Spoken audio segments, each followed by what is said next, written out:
The one and only time I ever wore a white lace frock, Arthur, was for my first communion. And my mother parades me down the street to get my photo taken, and she says to the photographer, "Isn't our Sandra a picture? Won't she make a beautiful bride?" And I told her I was never getting married.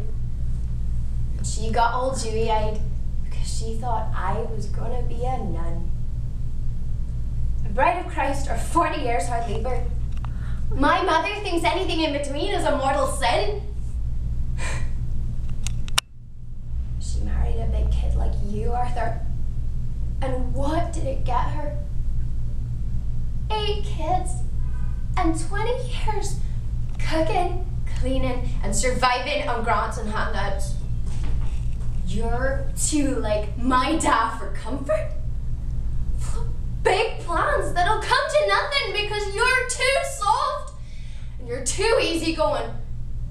Having all of that money won't make you any different. Whatever your dad and the rest of your ones don't steal from you, the world will. You know what the big trick in this life is, Arthur? It's knowing what you don't want. And I don't want to be a backseat joyrider, content to sit and giggle behind the fellows who do the stealing and the driving. I stole a car once, all by myself. Just drove it around them posh streets in South Belfast until it ran out of petrol, and then I walked home. I didn't need to boast about it the way the fellas do. Just doing it was enough. When the careers officer came to our school and he asked me what I wanted to do, I said, "I want to drive around in a big car like your woman out of Bonnie and Clyde and rob banks." And he thought I was taking a hand at him, so I says, "Alright, I'll settle for being a racing driver." And he says,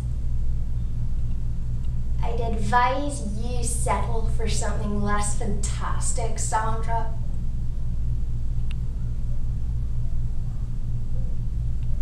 They're all the same. They ask you what you want to be, and then tell you what you're allowed to be. Me wanting to be a racing driver is no more fantastical than fucking Maureen believing in those fairy stories. Dilly do dream just like her mother before her. Somewhere over the rainbow, Arthur, bluebirds die.